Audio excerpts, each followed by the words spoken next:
assassin for the side of RRQ. Yeah, Roger is a good ban. I was thinking that maybe RRQ Hoshi is planning to go for the Roger just because this is a dive heavy composition, the Esmeralda and the Mathilda. And it's a Sin Chow Cow too. Yeah, Sin has no options. Very few. I'm thinking maybe there are more that he could go for, but it won't be as good in the current meta, the tournament meta that we have right now.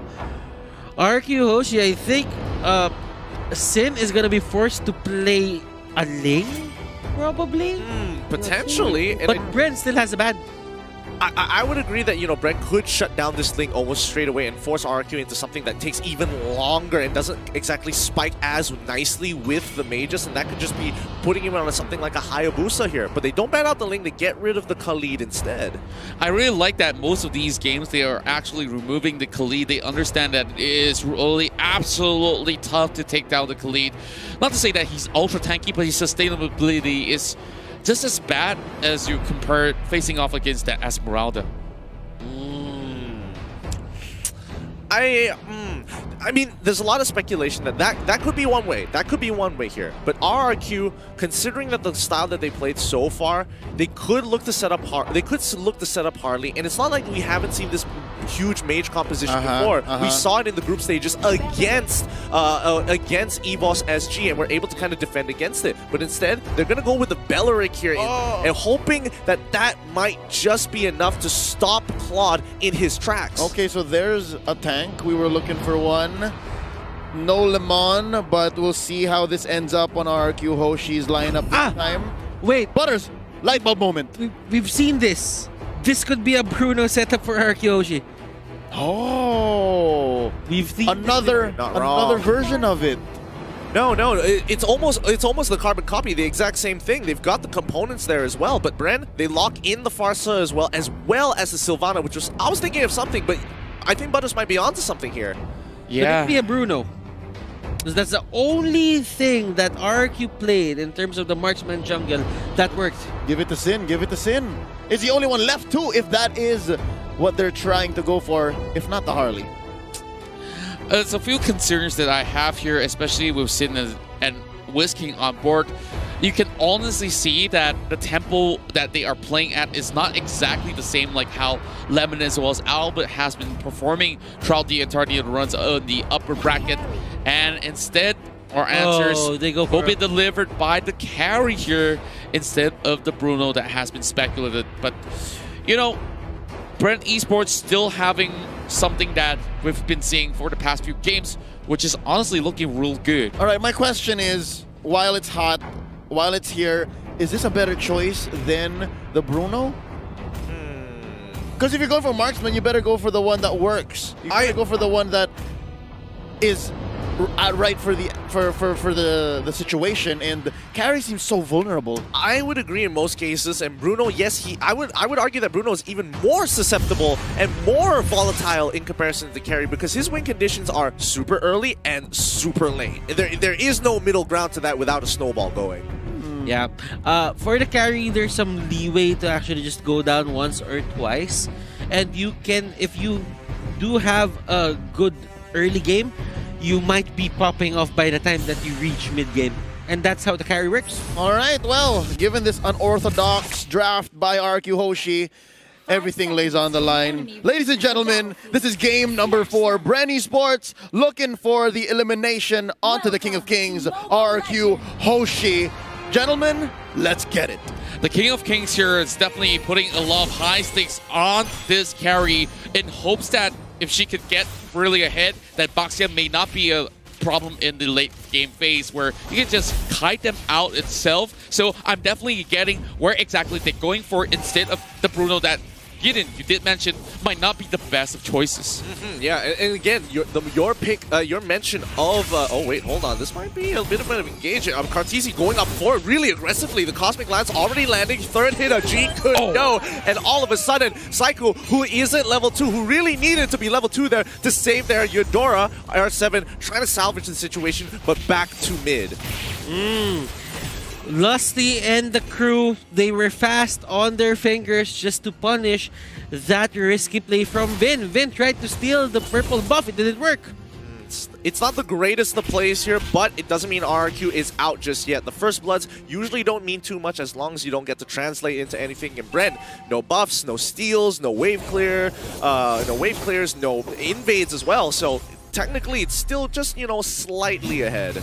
Yeah, and it all depends on who we see gets his first item. There's this first item power spike that we're talking about when it comes to a carry or a Claude. And speaking of which, we're already seeing a lot of invades coming from the side of RRQ, while Lusty is trying to play that in-your-face chill, and definitely not the bush that he wants to move in for, but Whisking trying to go for a catch. He misses the Wrath of the Dryads, and that would have been a really nice catch if he was able to land that. But at least they buy a little bit of pressure to get this turtle. But can Bren capitalize on this here? You can see a lot of their members rotating fast, and not to mention Baxia is coming in hot. And this is a way to just catch Psycho and the others. They wanted to stop the effectiveness of this Baxia, but there's a fight happening right now. Look at this. Psycho gets caught out, and Sin and the others are just forced to go back. They can't do anything. They can't punish. I'm not sure why exactly that Psycho went back in, because none of these members are actually responding towards this, and very obviously that was a miscommunication. Yeah, it just seems like there was a little bit of disconnect there for the entire team of RQ. Were they sure they were going in? Were they unsure they were going in? They had to make that decision, and they have to make it fast. They just got caught out, and a few won't be holding back on the trigger of his Imperial Justice. Yeah, I mean, right now Bren is just playing a little bit more in sync in comparison to RRQ, but RRQ, they don't have, you know, they're not so in the dumps in terms of their economy. They're still relatively even for the most part of it. 8K to 7.3K. It's only going to be a 6 to 700 differential overall. And Sin, he's going to need to start quickly ramping up into this game. He needs to at least get the Demon Hunter Sword into Golden Staff to make sure that Flapteezy, Flapteezy on this Baxia a little more ineffective. Yeah, I definitely gotta say that this Kaltizi is ramping up way faster in that sort of sense as compared to Sin at the moment. But Flapteezy, now that RRQ Hoshi has already known what to expect coming from the Purist game, he's going to be facing off against R7 at the moment. This is honestly not going to be going all too much anywhere, but eyes are on that river right now because Matilda is looking for a setup. Psycho and Few will meet each other in the brush, but I don't think RRQ Hoshi would just be initiating on a Sylvana support right now. There is a lot of things that they have to consider, and they have to bring Sin to the point where he gets endless battle, Raptor Machete and endless battle, then just go from there. Yeah, and it's important, and I think, you know, they have to itemize correctly for the side of RRQ. We see the Talisman already being purchased on R7, but this is going to be the fight that we're looking for. Psycho going to get hit by Flapteezy initially with a shield of Boxia. As Whisking, he is on this side dealing with Few with no problems, but the rest of RRQ, they are looking for this engage. 3-man hit from the G-Kun. No, Way of the Dragon as well. Not going to be enough as they are able to get the damage from Rebo's Feathered Airstrike, but now they're going to call it off. They trade 1 for 1. Can they get one more? Whisking finally goes down. As you can see, Kaltizi, he's very comfortable in his position, and RRQ forced to back away. Definitely unfavorable for RRQ Hoshi. Not only will they eventually lose out on this turtle, just look at the picks. They've managed to annihilate all these key components, and Finn, once again, get caught out. And, well, just Bren Esports knowing what exactly to do, and just like how they do best. All the turtles in priority. R7 going to take the full brunt of damage from the Blazing Duet. Doesn't look like he was able to stack up his Art of Thievery to maximum before coming in. But, you know, R7, he just laughs. Aha! Go back into lane. Let's see what else is there to happen. But Flap, on the other hand, gets gone out, and that's going to be a lot of ultimates getting thrown into him. Flapteezy! Will he still escape that? No, he won't. But look at the commit. Resources, skills, all the damage that was thrown out. How tanky is that Baxia? Yeah, literally 4 ultimates came out of them. Oh, I'm just watching that. If he's just going to be popping that rejuvenation, he can definitely last for days. And now, here comes another little bit of the tussle here. And mind you, they expend everything just to get one. Well, at least they didn't get anything in return. Wait a minute, Lusty trying to make the big play here. Unfortunately, he doesn't actually hit it. Good preemptive attack coming in from RRQ, but Kalatizi coming in pretty on hot. Doesn't get too much damage from his Blazing Duet. Not a lot of value. Bren need to start pulling back away, but this is RRQ to look for that re-engage. They're getting a little antsy as they move closer towards their jungle. They just don't know where the rest of the team is yet. Yeah, and of course, this is going to be very vital for them to just cut in all these spell bands, but Sin gets caught out in the mid side. Bren looking all too hot. He's going for Vin as well. Just look at Kaltizi. He's already 3-0. He is very happy with the amount of damage he's had there. Even diving, Kaltizi, he's going in hard with the help of Flaptizi to enable him to go under the turret. Waiting the dragon onto Whiz-King here as they try to secure this up. Rather, the Dryad isn't enough. Kaltizi only losing 50% of his HP to take it out. What great play coming in from Bren to ensure this dive is successful. Now, RRQ Hoshi, they still have a chance to get back at this. They need to find the opening. They need to find a breather. But Carl is just going wild. This is the confidence that we're talking about. Gidgeon and Contra.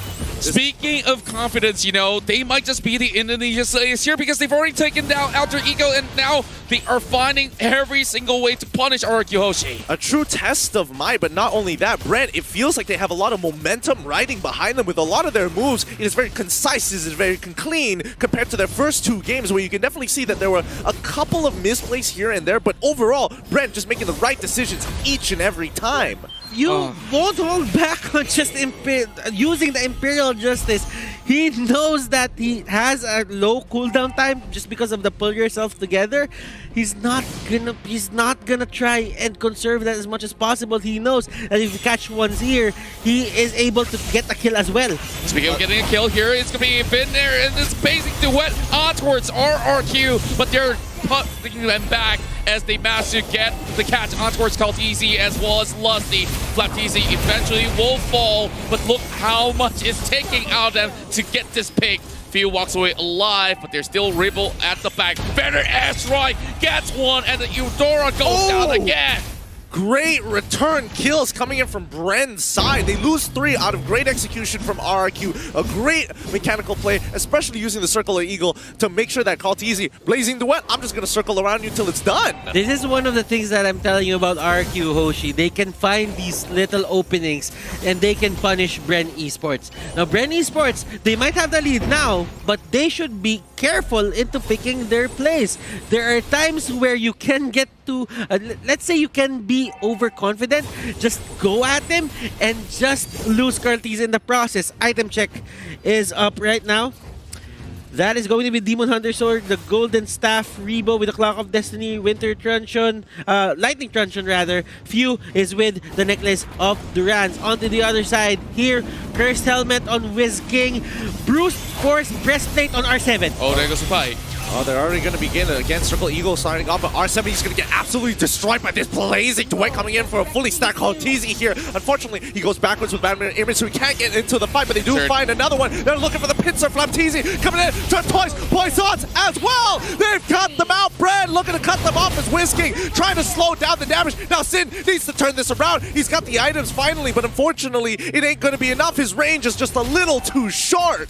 Oh my goodness, well played from Bren. Like, they saw opportunity and they took it right there, especially with RQ all stuck in that choke point. At first they pick out R7 and Whiz-King was all the way out of that fight already and he joins way too late. Sin is trying his best to just control this game. You know what?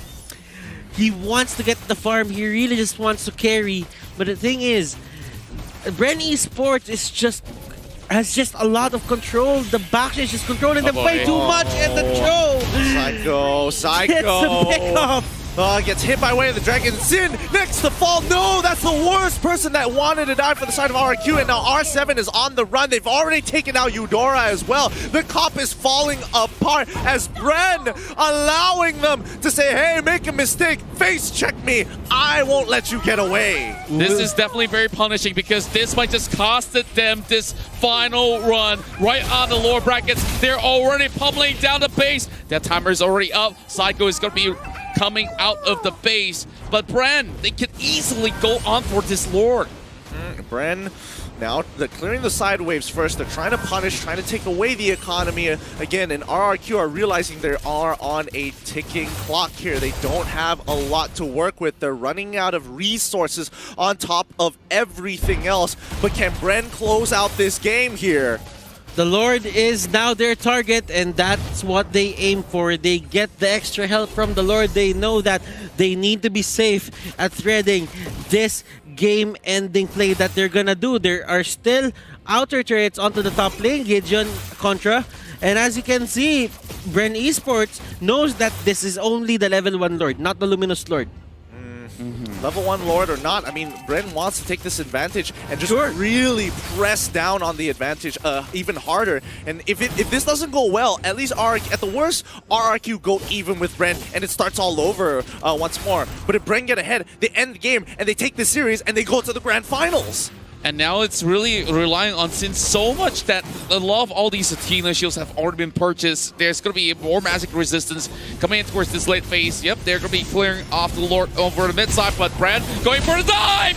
Oh, it's going really hard. They already get bit in the process. R7 and now pulling on back. He wants to go back into the base to get some help. But Sin, he's locked down in the Imperial Justice. But can they peel him up? Finally, Whiskey is in position to do so. They lose 2 inhibitor turrets at the same time here. But Bren, they're going for the end. This is it. Bren trying to pull on forward. RQ clearing the waves as much as they can. But they're throwing their bodies as soon as they do. Lusty, he's done it. He's brought more glory. Welcome to the grand finals, Bren Esports. This is the first time that Indonesia is out of the grand finals. Bren Esports, Burmese schools, get yourselves ready for that best of 7. If that's not a statement for one.